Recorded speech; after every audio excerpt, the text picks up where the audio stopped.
And Marty, I like girls. You always say that. Honey Don't is the latest project from filmmaker Ethan Coen, who doesn't have brother Joel to team up with him.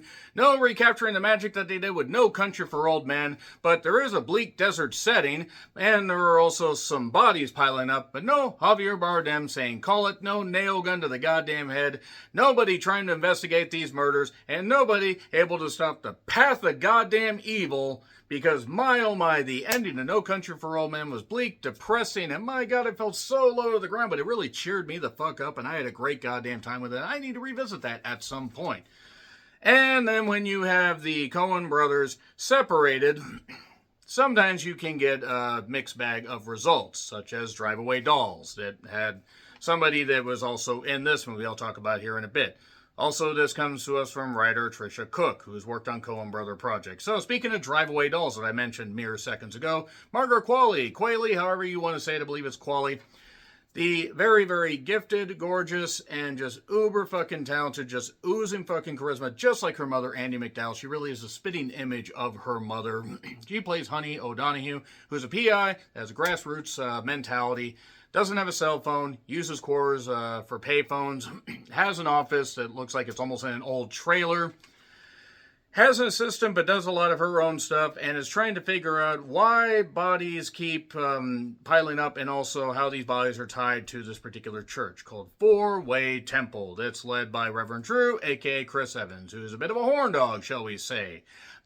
The Reverend. Maybe Chris Evans, too. I'm not here to judge that. But yes, Captain America himself, the man that has really branched out and done some roles that have been pretty good and some roles that have been fucking questionable, if we're being perfectly honest. But Chris Evans has a bit of a horn dog mentality to his Reverend character. But he is just, he's somebody that's just trying to help people out with the small church in a small town.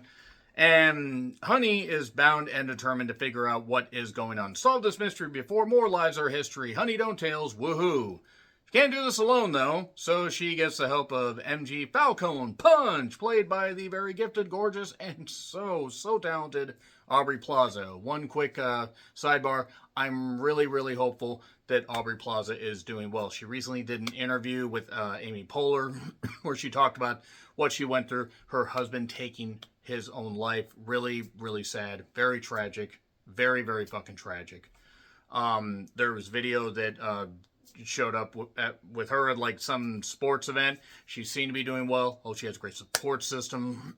I hope that she's doing very well. Just really, really sad. Very, very sad. And Aubrey Plaza just seems like a really, really nice person, but also is just a very, very gifted actress. And just overall as a human being, I just hope she's doing okay. Now, sidebar done. Let's talk about Honey Don't. So with Coen Brother projects, whether you have both of them, whether you have one of them, lately you're going to get mixed bag results. When I saw the trailers for this, I'm like, okay, Margaret, Aubrey, bit of that, theme about it. Yes, a Love Lies Bleeding theme, shall we say. If you have not seen Love Lies Bleeding, by the way, please check it out. It is so good, so grimy, deserty, and just fantastic, really fantastic to look at. Katie O'Brien, Kristen Stewart, great direction by Rose Glass, who did Saint Maud. But you don't just have those three actors that I mentioned in this movie. You also have Lara Abova. You have Jess Nair, who plays Hector. I do have to say Lara plays she was in Anna. She plays a character named Cher. And then you have Gabby Bears, who plays Spider. You have Talia Ryder, who was in Do Revenge. She plays Corrine, I'm begging you, please, to come up with a better name. I kid, of course. You have Charlie Day. Yes, the guy that's in The Gift with the conspiracy theory stuff and all that, and is a very good comedian. And Kristen Connolly, who was the very, very, very beautiful redhead in Cabin in the Woods, and also has done other stuff. So that's a pretty good cast right there, and the Coen brothers have had hits, even if you just get them individually, but I unfortunately am sad to report that Honey Don't is more of a misfire than anything else. While there are parts that made me laugh, while there are some nice, very nice scenes between Margaret and Aubrey, and some nice chemistry, only carries the movie so far. Chris Evans' character feels very much an afterthought. I feel you almost could have had somebody else play it. I feel it was a waste of his time. I mean, nothing against him. He can have bit parts. That's okay. But the movie itself just feels like it's incomplete. I mean, there are parts to it that work. I think Margaret is a great commanding leading lady. She looks great. She carries herself well.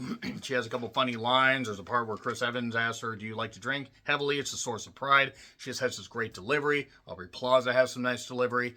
And the thing is, the story is so thin, which they try to make a little bit more complicated, but it ultimately just doesn't end up working. It is in theaters if you want to check it out. I'm going to get into spoilers, though. That's your warning. 3, 2, 1, spoilers. So, basically, the first introduction we get to MG Falcone Punch is her in the evidence locker, and clearly she likes Margaret. How could you fucking not? And says, "I like those click-clacky heels," or the click-clack of those heels. And there's quite a bit of nudity in this, quite a bit of sex. Not just between Margaret and Aubrey, which was admittedly very nice. I cannot lie. Chris Evans being a bit of a horn dog and doing his stuff where he gets a lot of the women in his congregation, including one that was holding a mirror so he could watch what he's doing and watch her. I don't know why. There was a guy named Hector that had a guy that he was supposed to get a delivery from a guy, but ends up basically getting propositioned by the guy, but then he ends up killing the guy by punching him out and running him over and dragging him behind his car and stuff like that, which leads down a path of him trying to kill the Reverend, but getting killed. And this is after, by the way, his grandmother was taken out and he kills some Australian guy. Oh, yes, and also there was this body that the sheriff found and took the ring off of. This redhead that named Mia that was tied into this four-way temple, and Corrine is also the niece of Honey. She ends up in an abusive relationship, shall we say, and Auntie will not stand for that. She actually ends up punching out the guy at one point, the boyfriend, which is pretty goddamn nice. If it sounds like I'm bouncing all over the place with some of the stories, I'm really just talking about the moments, because really, when Margaret's on screen, it's good. When her and Aubrey are doing that on screen, when her and Aubrey are just on, the hottest goddamn scene is them basically doing a lot of stuff to each other just below camera while they're at a bar. That's really good stuff. Sorry, it is. I mean, I can't help it. I can't fucking help it. They're two beautiful women. And Kristen O'Connell as Heidi, she basically has a bunch of kids and she can't keep an eye on all of them.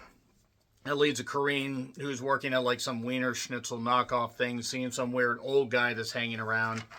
And this guy's acting very weird. It turns out he's actually the father of Honey, who wasn't exactly the best father, shall we say. He wasn't ready to be a father, but he is now. But see, the thing is, they introduce these characters and throw this stuff in, and it doesn't end up really forming. Like, when it just relies on Margaret Qualley and Aubrey Plaza, it's fine. Because Chris Evans' character, he's making some kind of weird deals and weird stuff and shares like a hired French hit woman that ends up killing him, and he's out of the goddamn picture. And obviously, Margaret ends up seeing her on her scooter and before this happens, and then something factors in a little bit later on. But who's killing these women is really what it comes down to.